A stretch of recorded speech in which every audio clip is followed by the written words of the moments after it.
To my sister, the family failure. Brooke's voice echoed through the high wooden rafters of the vineyard reception hall, and the room immediately erupted in laughter. The clinking of silver forks against fine china abruptly stopped, replaced by the heavy, suffocating scent of white lilies from the massive centerpieces. Beneath my tailored suit jacket, the cold metal of my state investigator badge pressed hard against my ribs. My jaw ached from clenching it for the last 2 hours. At 38, I was accustomed to being the punchline in this family. I was the reliable one who fixed the broken pipes, paid the overlooked medical bills, and managed the endless crises. To them, I was just a bitter woman who worked too much, a spinster without a husband or children to validate her existence. They saw someone who spent her nights auditing bank statements instead of enjoying life. They did not see Morgan Hale, a special agent assigned to a joint financial exploitation task force. And they certainly had no idea about the heavy steel handcuffs resting in my right pocket. The early October evening in Richmond was mild, but the air inside the venue felt incredibly thick. My sister had intentionally placed me at table 19, positioned right next to the swinging kitchen doors. I sat quietly with the florist, the venue coordinator, and 2 off-duty bartenders. From this distant corner, I had a clear, unobstructed view of the entire room. At the head table, my mother, Carol, caught my eye and offered a tight, warning smile. It was a silent command to sit there and absorb the humiliation without making a scene.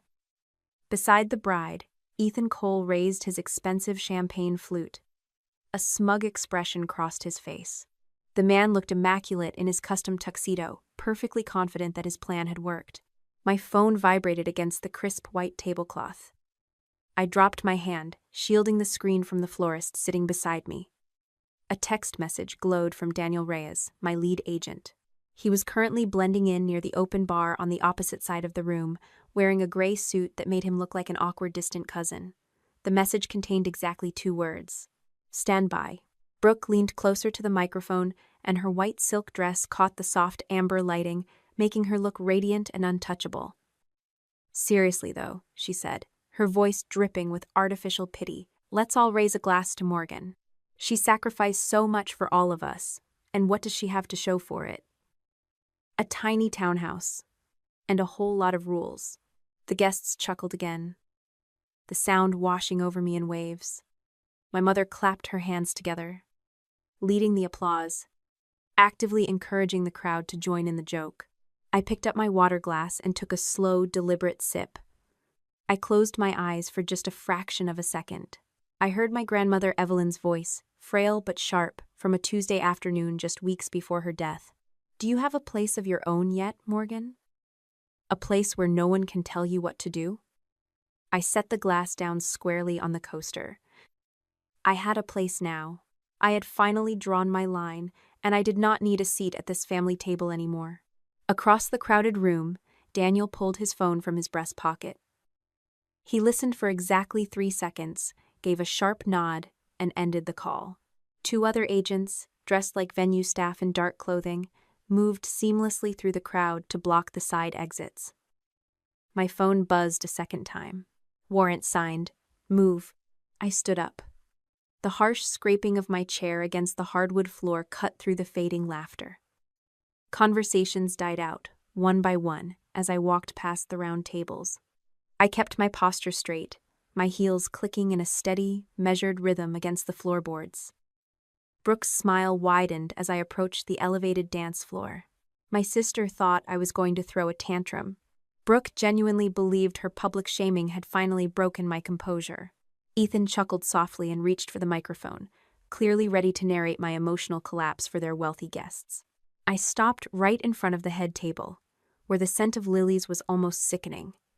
I reached inside my suit jacket and pulled out my leather folio. I flipped it open, exposing the gold state seal and my identification. Ethan Cole, you are under arrest. The silence in the room became absolute. The smirk vanished from Ethan's face in an instant, and his eyes darted toward the side doors. He noticed the agent standing perfectly still, blocking his only paths of escape. The groom realized the room was a trap. Morgan, what kind of sick joke is this? My mother hissed. She stood up so fast her heavy wooden chair tipped over backward, crashing violently onto the floor. I stepped up onto the platform. Ethan took half a step backward, raising his hands in a panicked, defensive gesture. "This is a family matter," he said, keeping his voice low, trying desperately to maintain his polished facade. Daniel Reyes materialized right behind him, placing a firm hand on his shoulder. "It really isn't," Daniel said. "Agent Hale, proceed." I pulled the handcuffs from my pocket. I grabbed Ethan's right wrist, forced it firmly behind his back, and locked the steel cuff into place. The sharp, mechanical click echoed across the silent room. Brooke dropped her champagne flute. The crystal shattered against the floor, sending sparkling wine splashing onto the delicate hem of her wedding dress. "You are insane," she screamed, her face turning a mottled, angry red. "You are so jealous of me that you are ruining my wedding day." I ignored the screaming and secured Ethan's left wrist. As I tightened the metal, Ethan leaned his head down, bringing his mouth just inches from my ear. His breath was warm, smelling strongly of expensive bourbon and rising panic. "Ask your sister whose name is on the money," he whispered. Daniel took hold of Ethan's arm and began reading him his Miranda rights in a calm, flat voice. Another agent stepped up to the table and picked up Ethan's phone, dropping it immediately into a clear plastic evidence bag to preserve the data. I looked down at the device just before the screen went dark. A notification popped up on the lock screen. It was an airline check-in confirmation for 2 one-way tickets departing tonight. The destination was not the luxury resort in St. Lucia they had bragged about for months. It was a country that did not have an extradition treaty with the United States. 18 months before the handcuffs clicked around Ethan's wrists, the tragedy began in a quiet, brightly lit clinic room. The air smelled strongly of sterile wipes and old magazines. My grandmother Evelyn sat on the crinkling examination paper, looking perfectly put together in her navy Sunday dress, while a neurologist explained that she could no longer safely drive. She had forgotten the route home from the Methodist church she had attended for 40 years. The doctor said she needed daily supervision and regular cognitive evaluations. The words had barely settled in the room before my mother shifted her gaze directly to me. Carol did not ask. She simply stated that my hours at the State Investigative Agency were flexible, while Brooke was just starting a demanding new career in marketing. My sister nodded vigorously, staring at her phone screen rather than looking our grandmother in the eye. I did not argue. Arguing with my family was a game where the rules changed whenever I started winning. Instead, I pulled a notebook from my purse and began drawing a schedule grid. I refused to quit my job. I formally requested a flexible shift rotation from my unit supervisor, securing my income and my pension.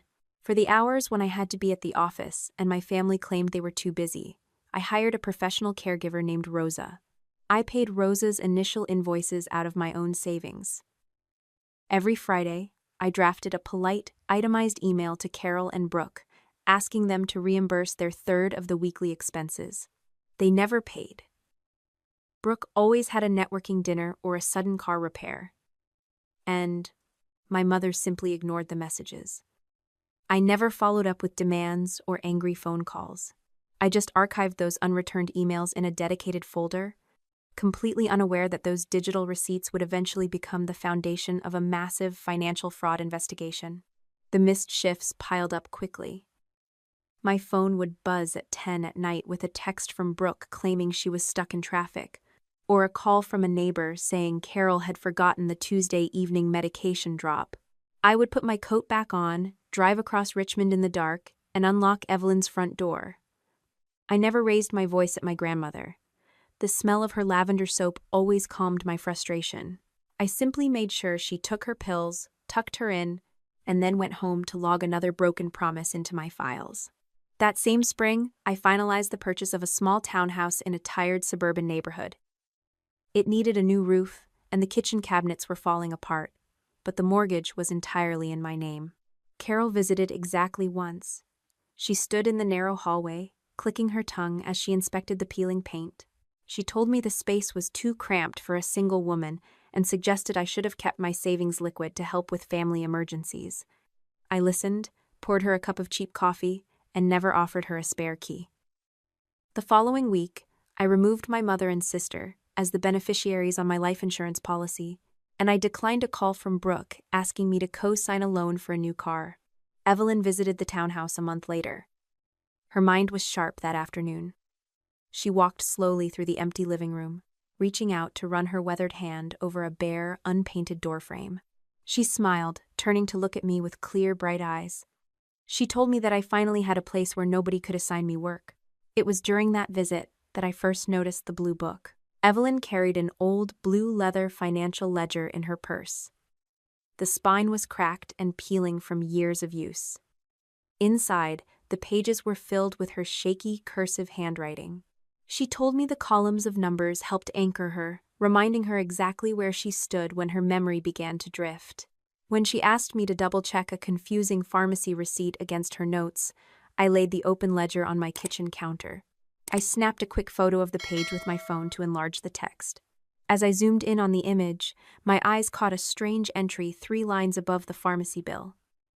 It was a withdrawal for a substantial amount, labeled simply as a consultation. There was no company name, no invoice number, just a blank space where the vendor details should have been. 14 months before the wedding, the architect of our family's collapse walked through Carol's front door. Brooke brought Ethan Cole to Sunday dinner. He wore an expensive tailored jacket and carried a bottle of wine that cost more than my weekly grocery budget. Ethan was incredibly polished, moving through the dining room with practiced ease. He completely charmed my mother by complimenting her cooking and nodding sympathetically when she complained about the rising property taxes. Over dessert, the conversation naturally shifted to Evelyn's declining health. Ethan leaned forward, clasping his manicured hands together on the tablecloth.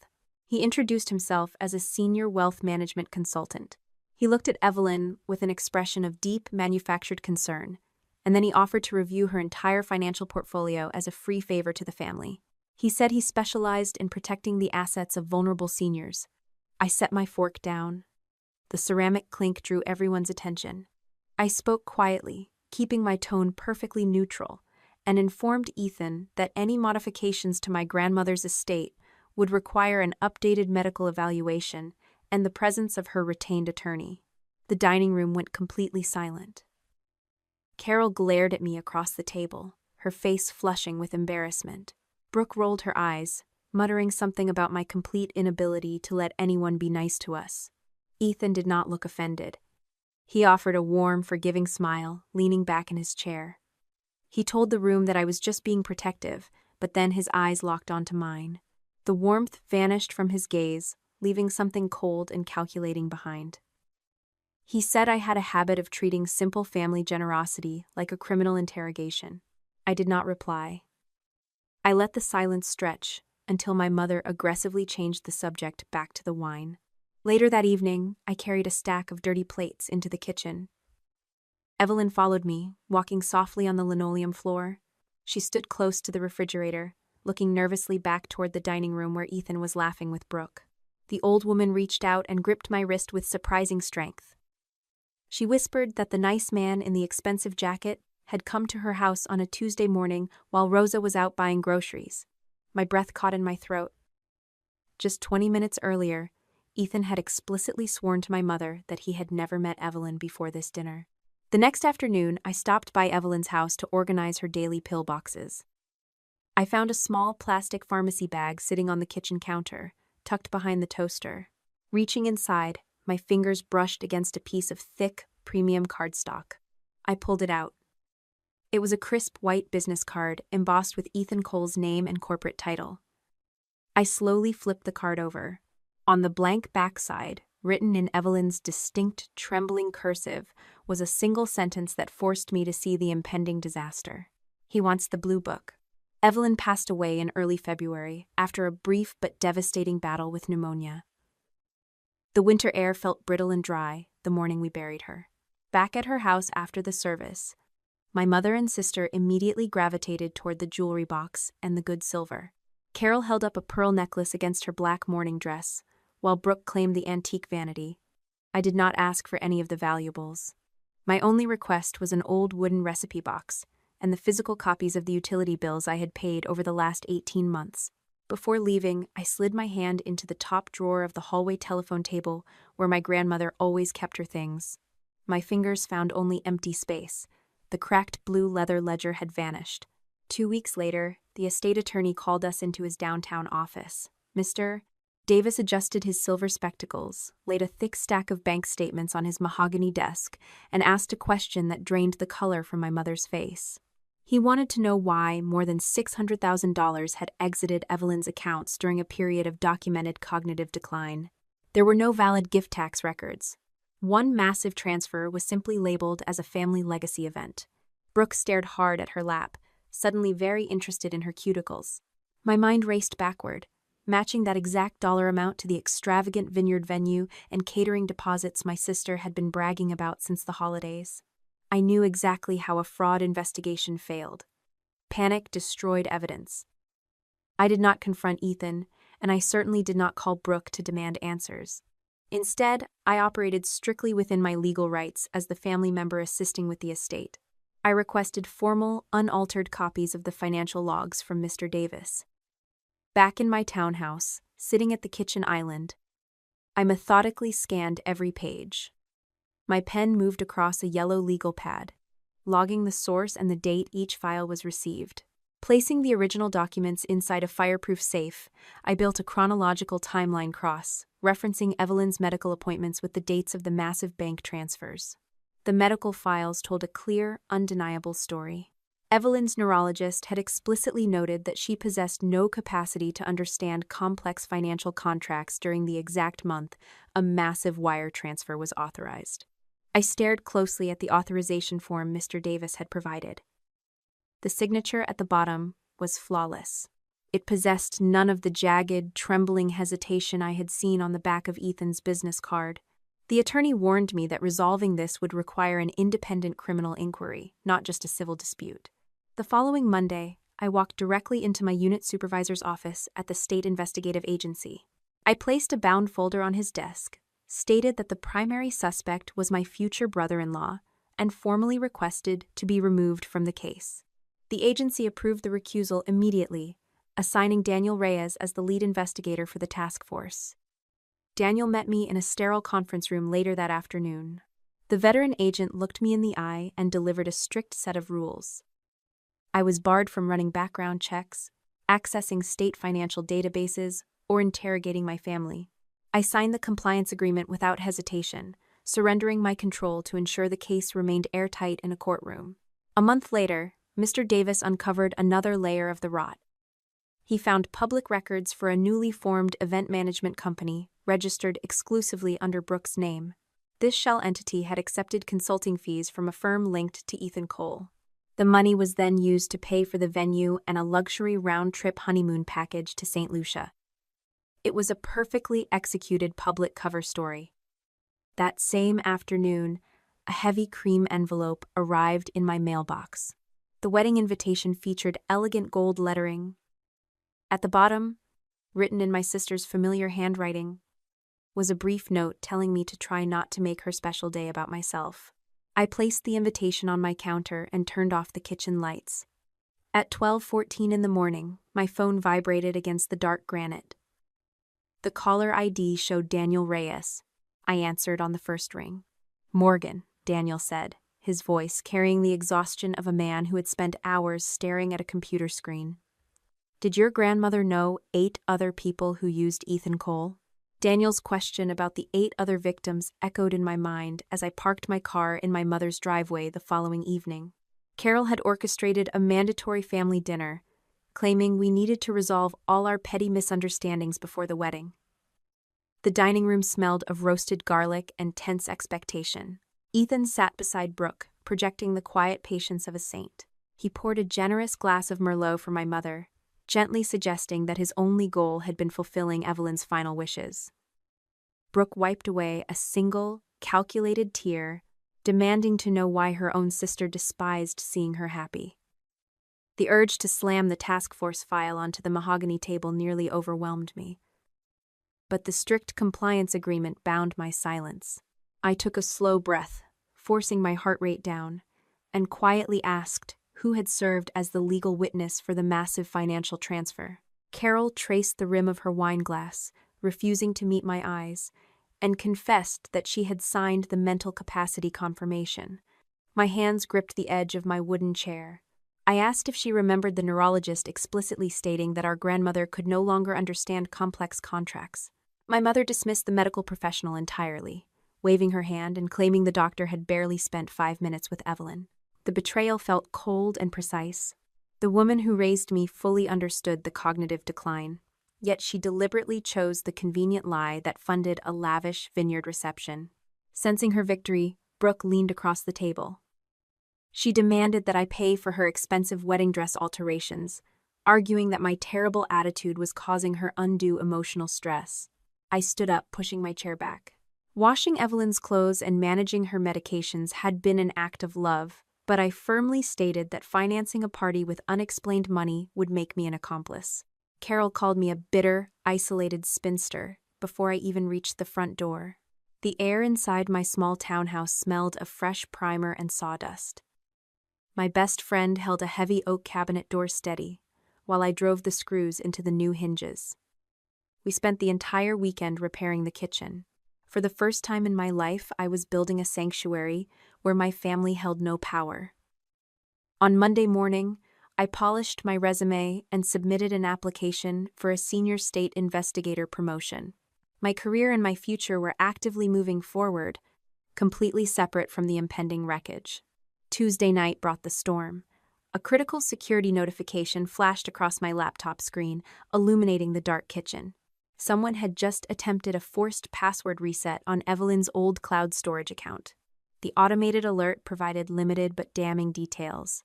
It displayed an iPhone model perfectly matching the device Brooke carried last year, logging an internet protocol address located somewhere in the greater Richmond area. I did not pick up the phone to scream at my sister. Panic was a luxury I could not afford. Moving with methodical precision, I revoked all active sessions, locked the administrative access, and exported the raw security logs.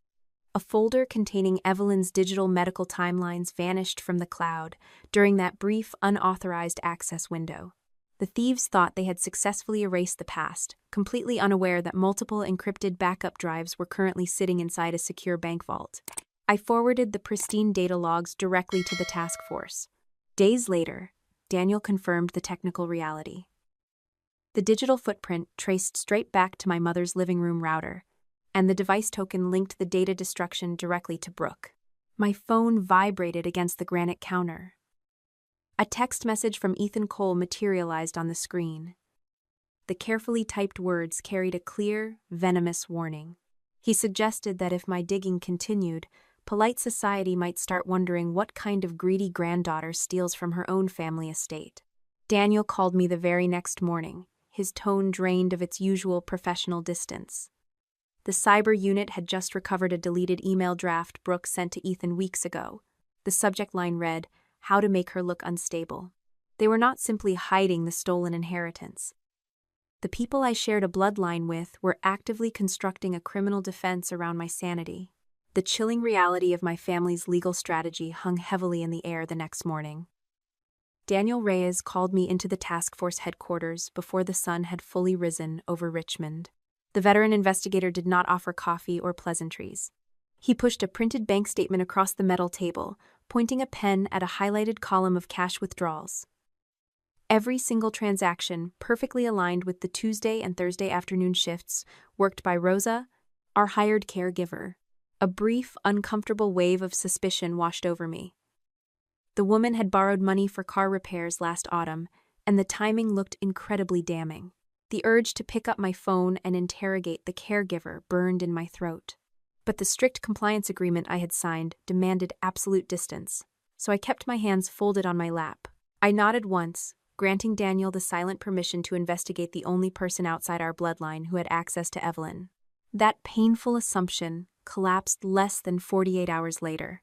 Rosa walked into the state building carrying a faded canvas tote bag, entirely unbothered by the formal interrogation setting. She dumped 3 thick, rubber-banded stacks of receipts onto the table. Every $50 withdrawal matched a documented purchase for prescription copays, specialized medical supplies, and organic groceries. More importantly, Rosa produced a spiral notebook containing Evelyn's handwritten approval for every expense, dated during the months before the severe cognitive decline set in. The real breakthrough came when Rosa handed over her cell phone. She showed Daniel a series of text messages from Ethan Cole. The wealth manager had repeatedly offered to pay Rosa double her daily rate if she agreed to leave the house and run long errands on specific Wednesday afternoons. He deliberately cleared the property to ensure Evelyn remained completely isolated during his generous consultations. The scope of the financial exploitation widened drastically by the following Monday. Miller, the lead document forensic expert for the state, arranged 4 different estate transfer forms side by side on a glass table. The papers belonged to completely different elderly victims across the county, yet they shared glaring, identical flaws. Every document utilized the exact same unusual font and contained the identical misspelling of the word beneficiary. Furthermore, Miller proved the signatures were not created by a human hand holding a pen. They were flat image files, digitally lifted from old tax returns and stamped onto the fraudulent transfers. My personal desire to protect my grandmother quickly transformed into something much larger. Waiting outside the lead prosecutor's office later that week, I sat next to a woman holding a framed photograph of a silver-haired lady. The stranger stared at the carpet and quietly explained how her family had trusted the polished wealth manager. Ethan had brought her mother expensive lilies every week, treating the vulnerable widow like his own mother. The familiar, sickening pattern proved my sister and her fiancé were operating a systemic machine. The final piece of the structural puzzle arrived through a heavily encrypted email server. An anonymous sender claimed to possess a hidden spreadsheet titled Legacy Conversions. Daniel suspected a trap, so he arranged a secure meeting at a crowded downtown diner. The informant turned out to be Leah Grant, an exhausted accountant who had recently resigned from Ethan's firm. She slid a black flash drive across the sticky diner table, her hands trembling slightly against her coffee mug. Leah confessed that her former boss routinely scanned client medical records, explicitly marking the patients with dementia diagnoses under a column labeled as primary opportunities. Back at headquarters, the encrypted spreadsheet illuminated the terrifying depth of my sister's complicity. I stood behind Daniel as he scrolled through the raw financial data.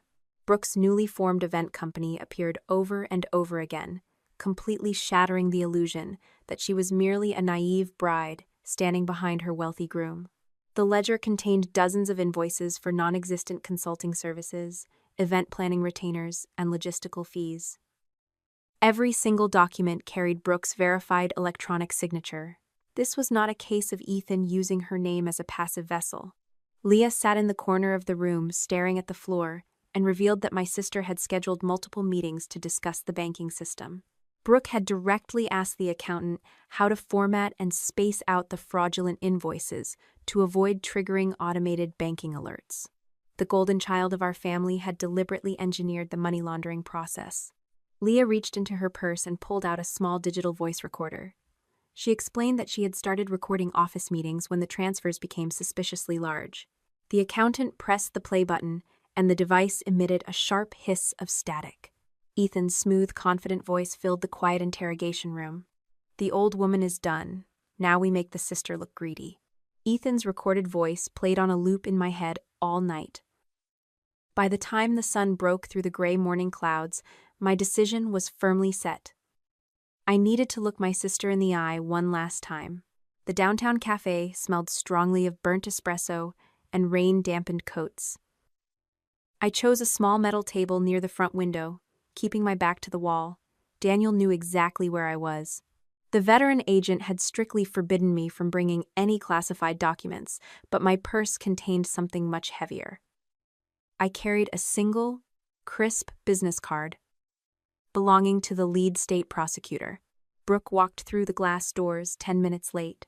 She wore a tailored camel coat that easily cost 2 months of my state salary. The stolen money hung off her shoulders, yet she carried it with effortless grace. My sister dropped her designer bag onto the empty chair and crossed her arms, refusing to take off her sunglasses. "You have 5 minutes," Brooke said. Her voice carried a sharp edge, loud enough to make the barista glance in our direction. "Ethan has a tasting with the caterer, and I am not letting your paranoia ruin our schedule." I kept my hands wrapped around my warm ceramic mug. "You need to hire an independent defense attorney by tomorrow morning." Do not use anyone Ethan recommends. You also need to hand over Evelyn's old cell phone to the authorities. Brooke scoffed, finally pulling the sunglasses down to glare at me. Are you listening to yourself? You have spent your entire life trying to control this family, Morgan. You always needed a crisis to fix. It made you feel important. You just cannot stand the fact that I found a successful man who actually takes care of things. Her words landed with precise, practiced cruelty. For years, those accusations would have made me retreat into silence. I looked at the rain sliding down the window pane. My chest tightened, acknowledging the uncomfortable truth buried inside her insult. Maybe you are right, I said quietly. Maybe I did take over too much because I never trusted anyone else to handle the hard days. I can apologize for how I loved you.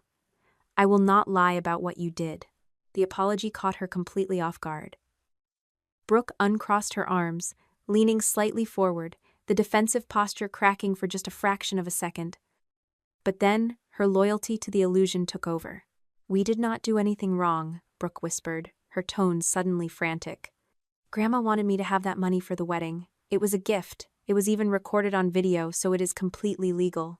Total stillness settled over my table.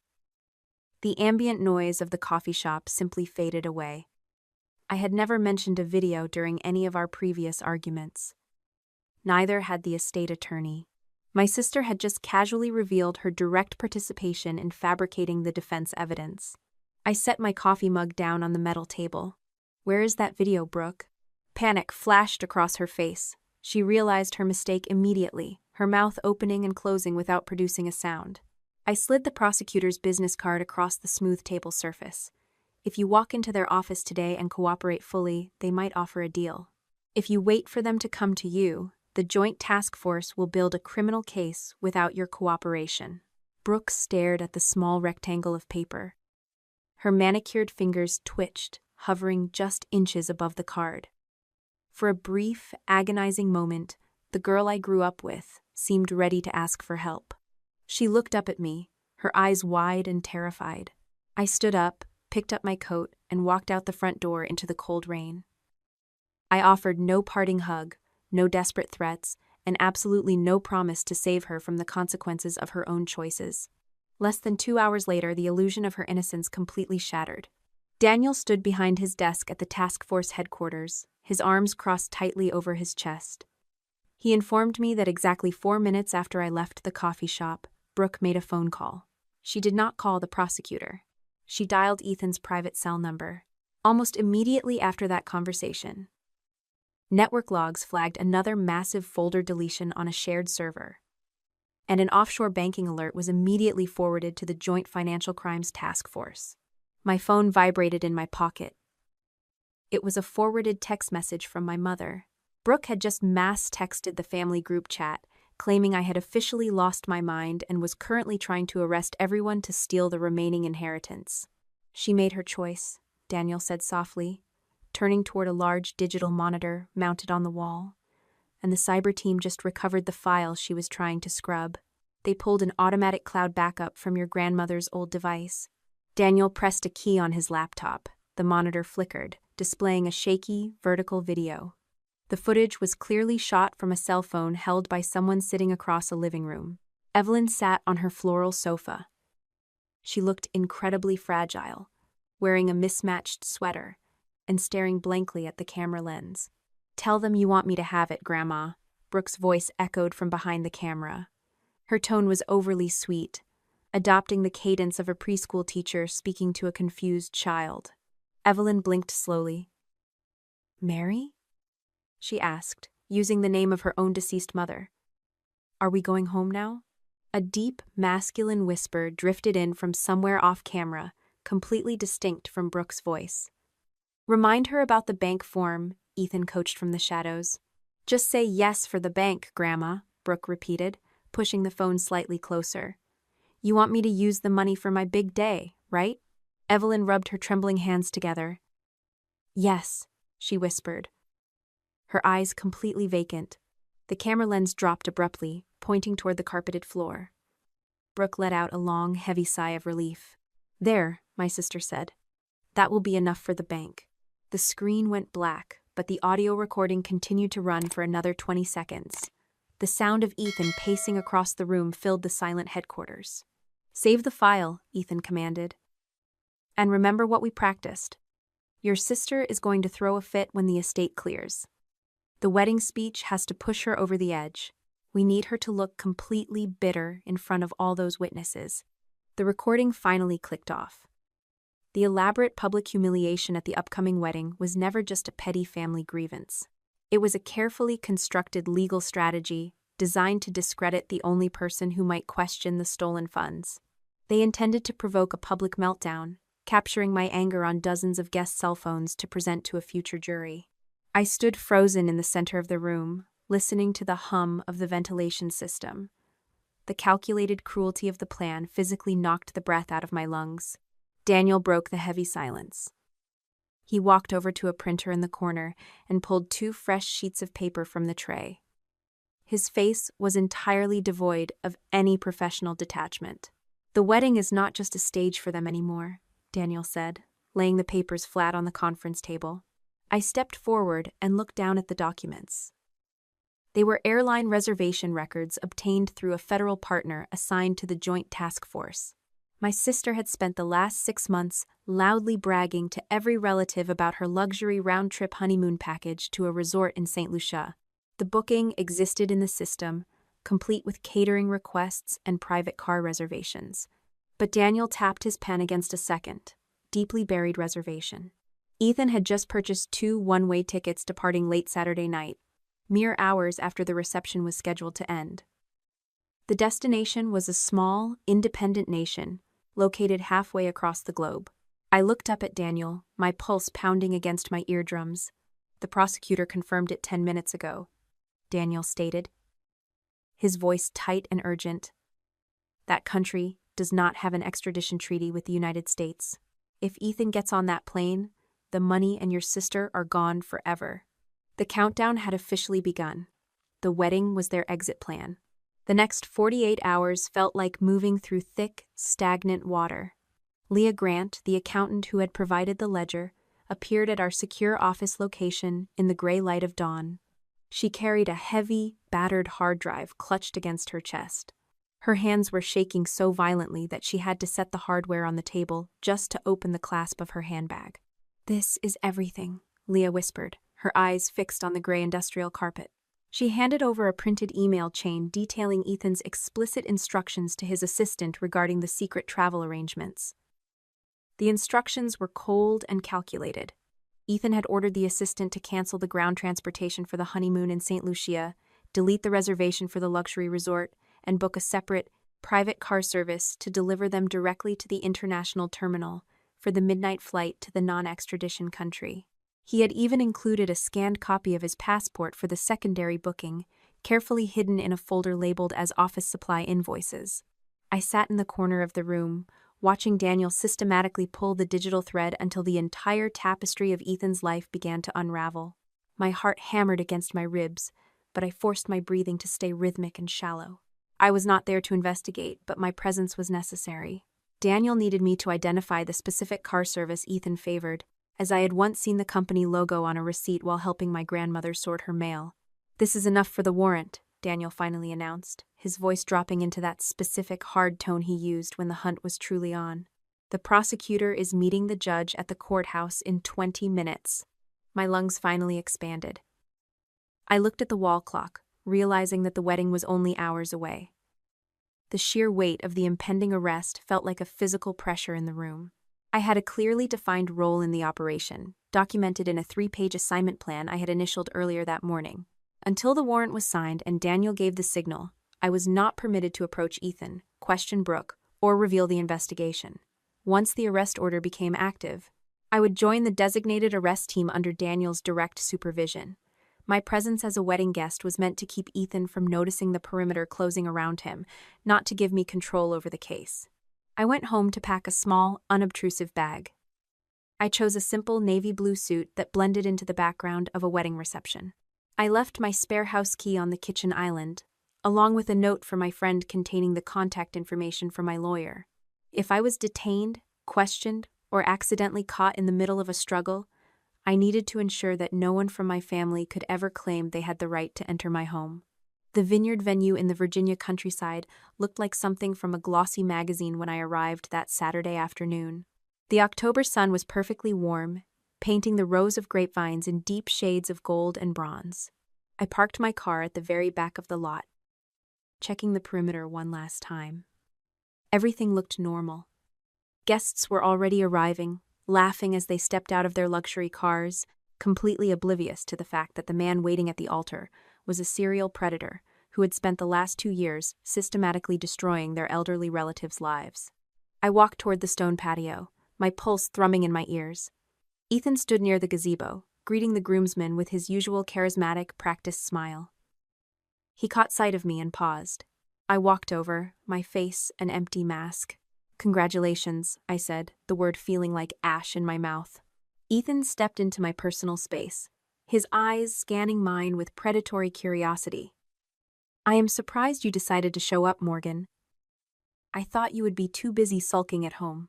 "I would not miss this for the world," I replied, my voice steady. "Are you still leaving for St. Lucia immediately after the reception?" He laughed, a sharp, patronizing sound that drew the attention of a nearby bridesmaid. "Of course. The resort is expecting us." He was lying to my face, perfectly comfortable with the deceit.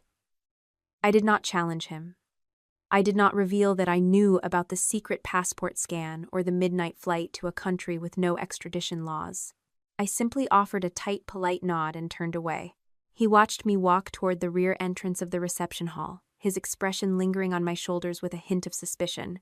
But he was far too arrogant to believe that a woman he considered a family failure could have actually outmaneuvered him. The ceremony was a blur of white silk and expensive floral arrangements.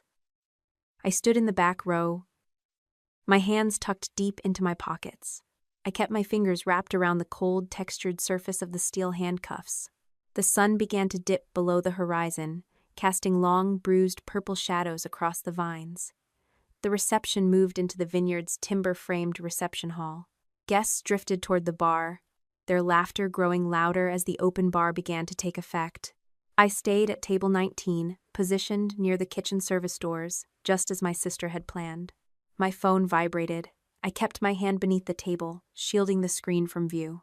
Daniel had texted me a single update. The server wipe had been triggered by an automated script on Ethan's laptop, and the bank had confirmed the final, massive wire transfer had just been sent to a numbered account overseas. Everything was falling into place. I glanced toward the head table.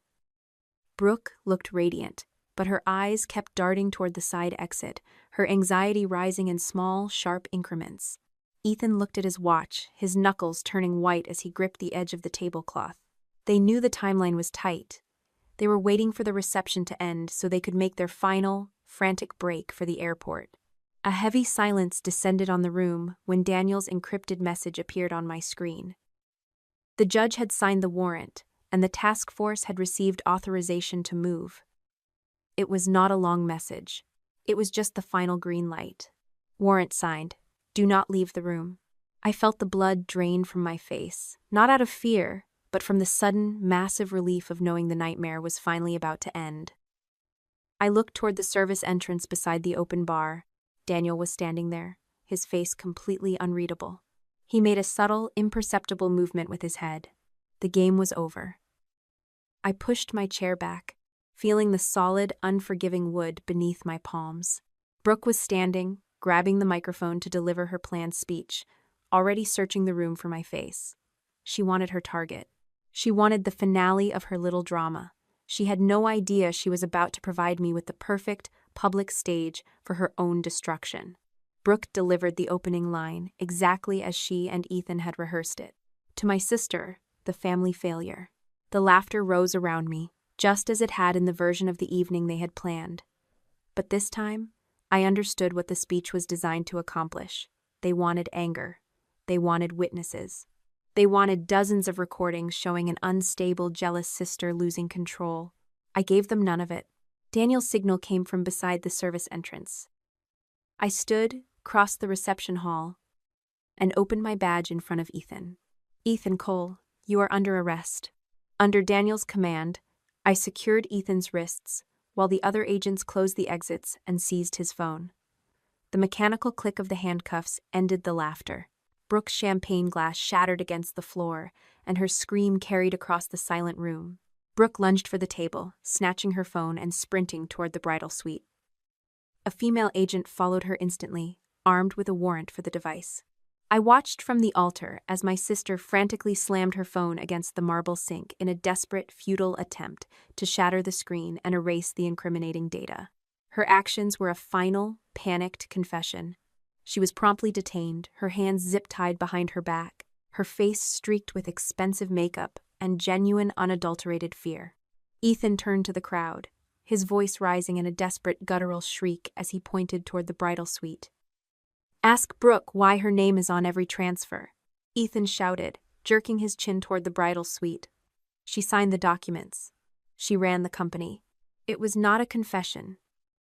It was something more revealing. The moment Ethan lost control, he abandoned the woman he had promised to marry and began building his defense against her. The mask of the polished, benevolent consultant was completely incinerated. Carol stood frozen, her mouth agape, as the guests finally understood that they were not witnessing a wedding, but a high-stakes investigation. While Daniel read Ethan his rights, I spotted my mother moving with unusual stealth toward the back of the suite. Carol slipped inside, her eyes darting like a trapped bird, before she grabbed Evelyn's blue ledger from Brooke's abandoned luggage. She ducked toward the rear entrance, hoping to vanish into the rows of grapevines.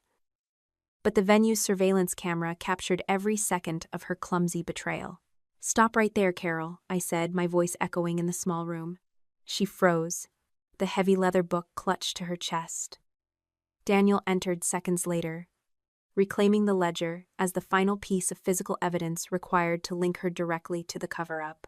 My mother looked at me, her face a hollow shell of denial, but the game had already ended. As the agents led Ethan toward the waiting patrol cars, Daniel glanced back at me through the window of the cruiser. "Until we prove who built that folder, you are not only a witness," he said, his expression grave. "You are part of his defense." The weight of his words hit me like a physical blow. On Ethan's seized laptop, the forensic team had already found a folder labeled with my name, containing forged power of attorney documents and falsified transaction logs designed to frame me for the entire scheme.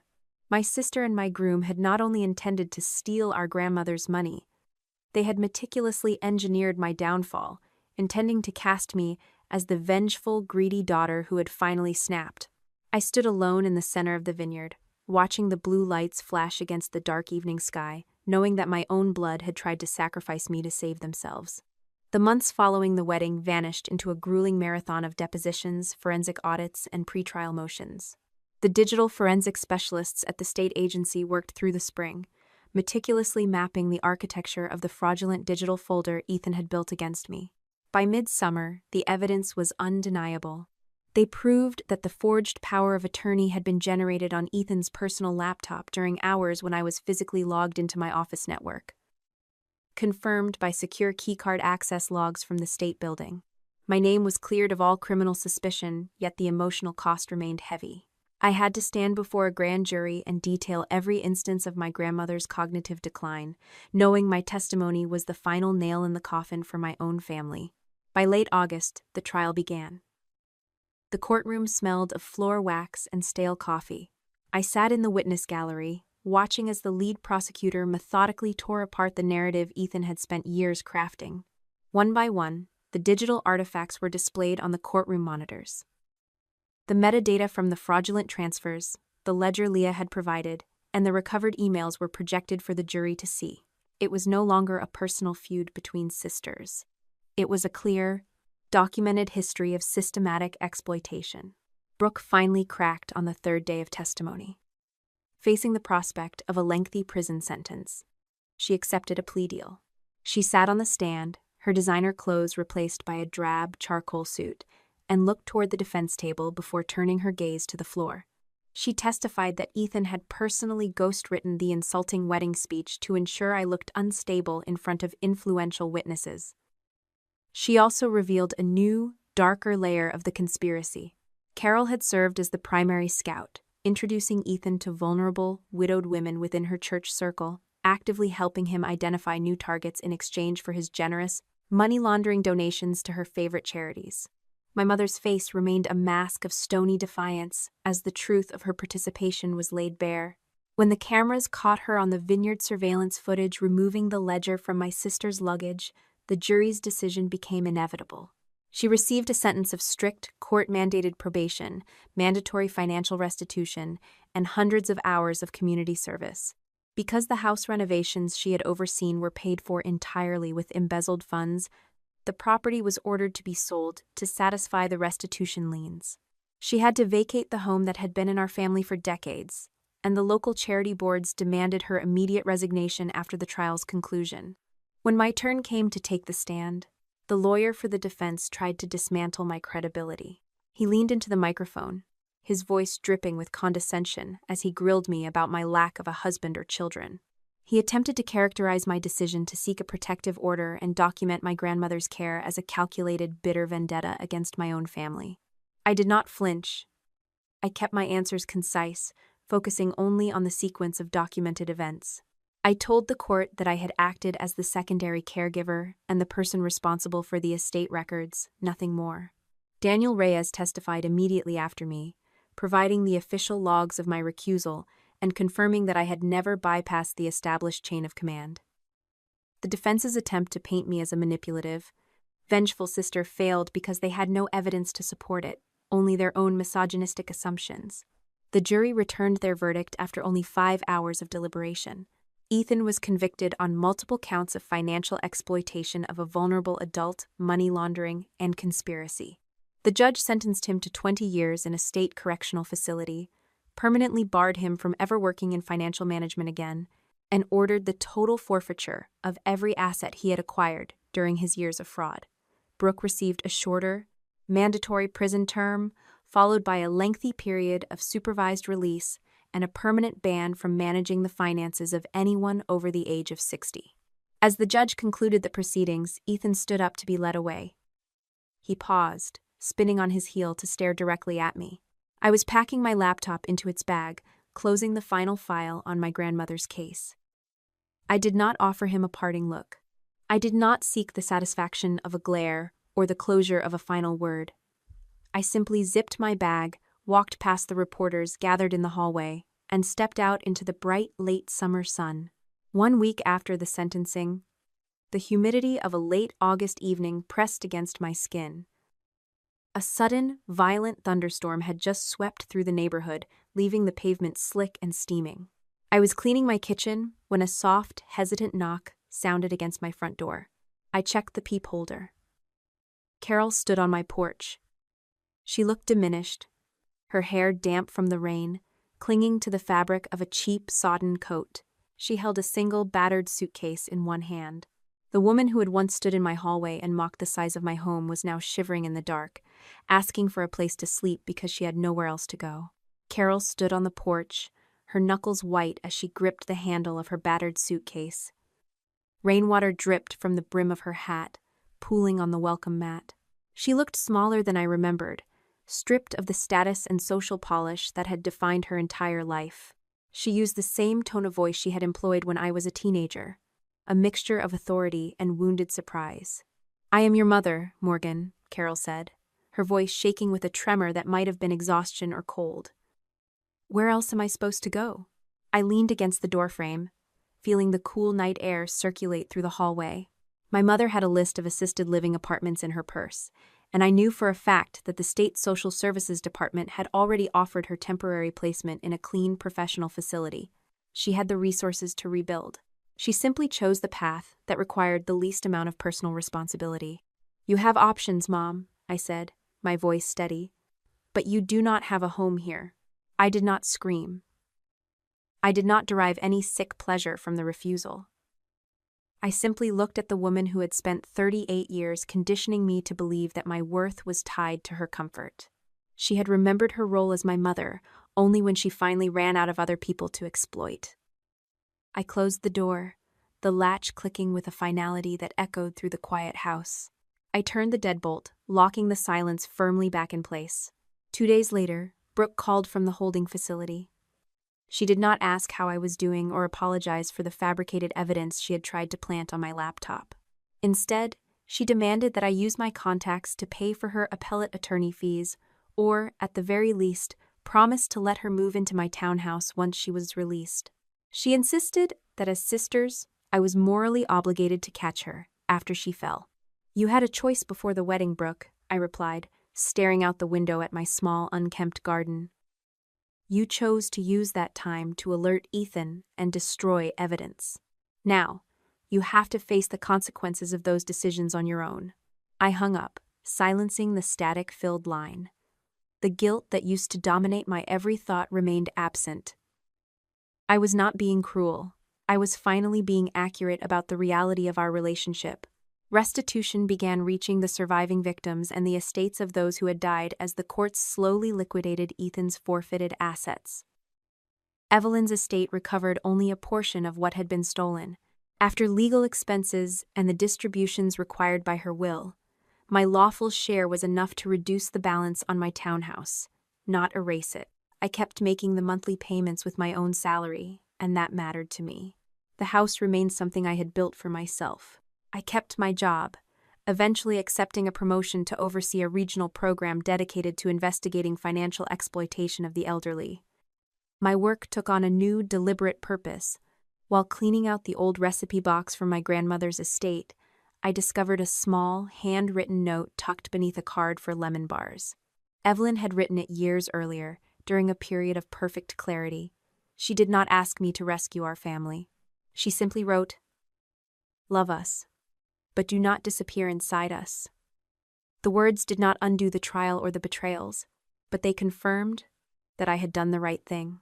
My kitchen was finally complete, the cabinets painted a soft, neutral shade. I hung my spare key on a hook by the entrance, but it was no longer a symbol of my availability. It was just a piece of metal. Friends came over for dinner on Friday nights, laughing in the space that had once felt like a cage for my obligations.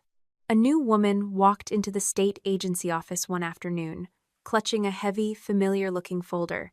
She sat across from my desk, her eyes rimmed with red, explaining how her older brother had started taking control of their mother's bank accounts.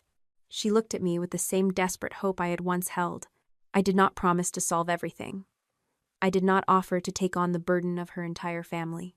I reached out, placing a clean sheet of paper on the desk between us, and began to explain the process of securing independent legal counsel and documenting the financial history.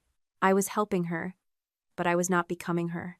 As she asked where to start, I opened the first page of her folder, feeling a quiet, steady peace. I was finally choosing my own work, one step at a time. The most dangerous lie you can ever believe is that your worth as a person is measured by your capacity to suffer for others. If you currently find yourself carrying the weight of a family that refuses to carry its own, please understand that you are not a failure for setting a boundary. You are simply setting yourself free. We are often conditioned to think that love requires endless sacrifice, but true love cannot exist where there is no respect for your humanity. When you treat your kindness as a renewable resource that others can harvest without consequence, you are not teaching them to be better. You are only teaching them that your life exists solely to serve their convenience. You might be terrified that if you finally stop fixing their disasters, everything will collapse. Let it collapse. The truth is, people who rely on your constant intervention will never find their own footing as long as you remain a permanent crutch. By stepping back and letting them face the natural, uncomfortable consequences of their own actions, you are actually granting them the only opportunity they will ever have to grow into functioning adults. You do not owe your peace, your savings, or your future to anyone, regardless of what the dictionary defines as family. Building a life of your own one, where you hold the only key to your front door, is not an act of selfishness, but a fundamental act of survival. Examine the relationships in your life today and ask yourself if you are an active participant or merely a designated fixer. If you were to stop carrying the invisible burdens you currently bear, would those people still stand by your side, or would they simply move on to the next person they could use? Recognize that your time and your energy are the most valuable assets you possess, and they should be invested in people who honor your boundaries rather than those who treat them as obstacles to be circumvented. You deserve to be seen for who you are, not for what you can provide. and you deserve a life that belongs entirely to you. Have you ever felt that your love was being measured by how much you were willing to destroy yourself to keep the peace? And what is one small boundary you can start holding firm today to reclaim your own life?